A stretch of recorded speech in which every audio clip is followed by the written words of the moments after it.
what you need to do is, okay, this one, what you need to do is, what you memorize is this part.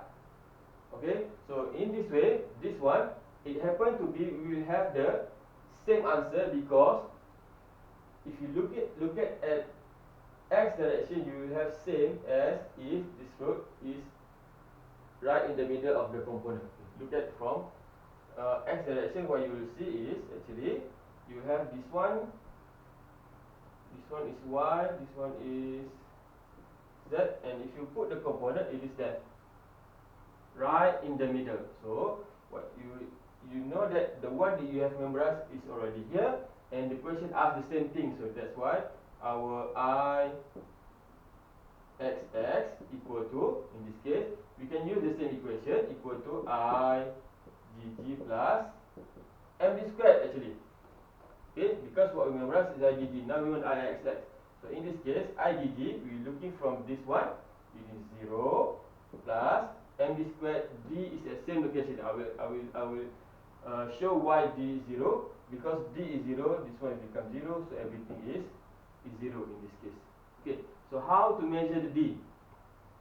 Okay, so how to measure the d? What I'm doing is I'll put this one, draw to the 2 dimension, put the component, put the g, and measure the d, which is from that 2 line. Okay, so let's say you go to the first one. What is the d?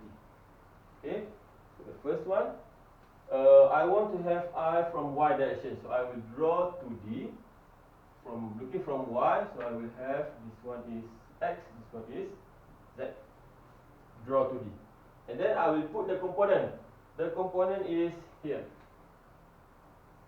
This is the component, and then I will put the g.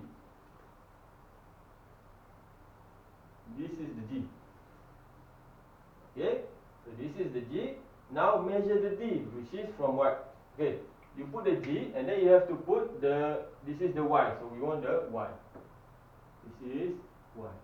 Okay, and then you measure the d, which is, in this case, d is from y-axis to gg.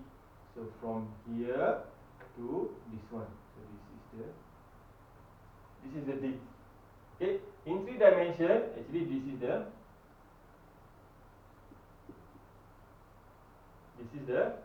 d. Okay, for simple figure like this one, you can imagine directly what is the d. But for complex one, I urge you to draw to d, so that you can know exactly what is the direction of d.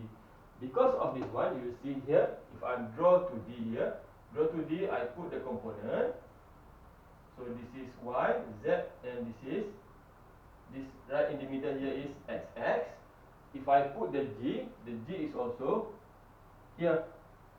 So I want to measure the d, which is from gg to xx, which is at the same point. So that's why the d is equal to 0 in this case.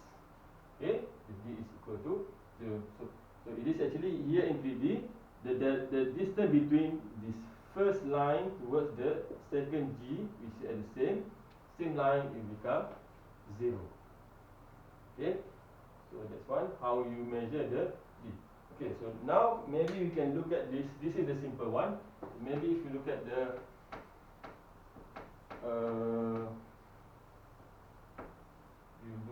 the semicircle. Okay, for example, we have this one.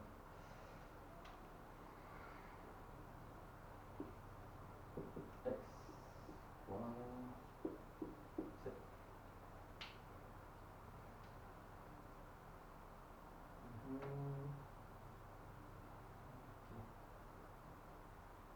So, let's say I have one semicircle here. Okay, with radius r. Okay. So now, if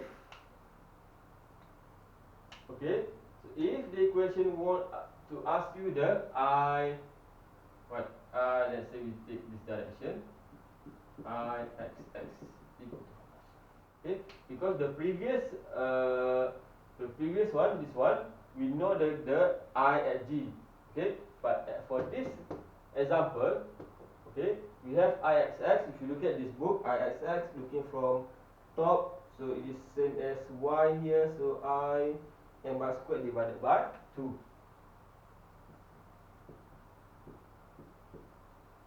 Okay, even though it is this one not pass through the x, the g, but it is the exact location that we already memorized, given from the common part. So if you want to know the IgG, we cannot know. It is not that IgG equal to m bar squared divided by 2, because G is here. The one that we memorized is here. But we can still use this equation.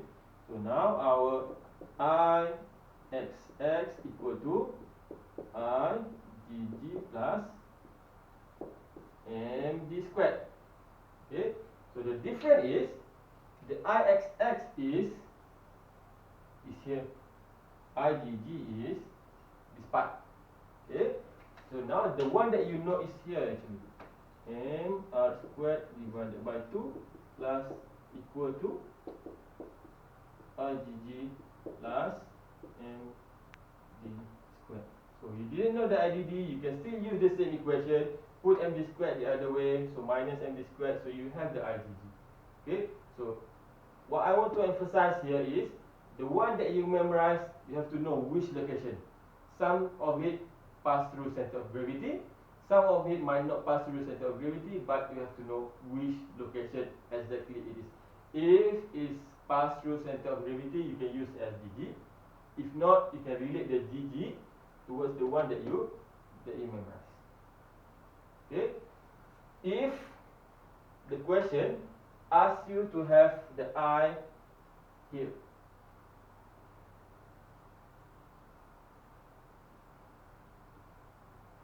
AA. Okay? So if I want to have the IA, which is same line as X, so my equation will be IAA equal to IgG plus MD squared. If the question asks you to find this one, you have to do 2 steps, because you didn't know the IA, you didn't know the IgG, you just know the Ixx here. Okay, so your step is first use the same equation here, Ixx equal to IgG plus MD squared, you get the IgG, and then you apply second time in this equation.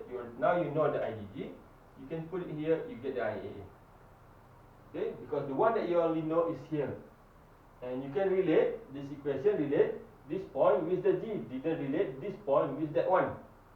Okay, so you have first to go this point that you know towards the G, and then later on you relate the G with the one that is asked in the question.